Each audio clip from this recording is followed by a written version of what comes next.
So we're showing nxtedition again because nxtedition is kind of like an all-in-one product. So it's more of a platform to bring together, different services and to create a production that's frictionless, as we like to say. So story first. So everything from the planning and the ingest and the record and the automation and the NRCS.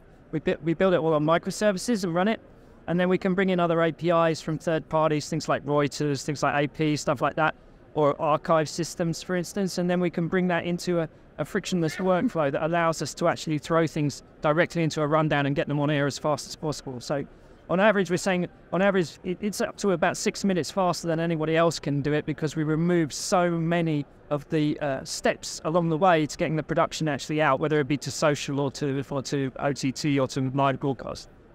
So is that the unique selling proposition of your product, the speed? Yeah, speed and frictionless. So we try to keep the users in a single UI to do lots of tasks that normally you'd need lots of different products with different UIs and different software license agreements, where we consolidate everything into a single platform, and that platform allows you to be much faster because you are removing all of these steps that you would have to do on different pieces of software and different pieces of kit. So who are the target audience that you're targeting? So basically, we're looking at anybody who does production. So you can go from like a streamer where you just want to put on graphics and you've only got one camera, etc., going all the way up to a full-on newsroom where you've got live sources coming into the gallery and you need gallery automation and you need all the MAM stuff.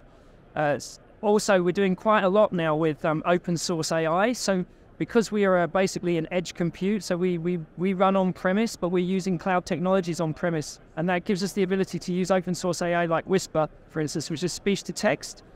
But it doesn't cost any money because it's an open source running on the infrastructure. And the beauty of that is that you can do all of your rushes when they come in, can have subtitles already before they've even hit the edit suite.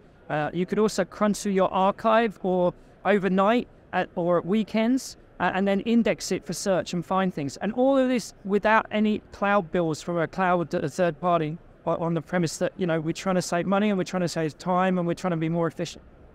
So that is another of your unique selling proposition, the price. Yeah, I mean, overall cost of ownership is a lot less, and it's also a lot more predictable because we don't have this kind of cloud fluctuation in prices. We have, it costs this much for 5 years, and that's what it costs. You can't really say that with cloud services sometimes.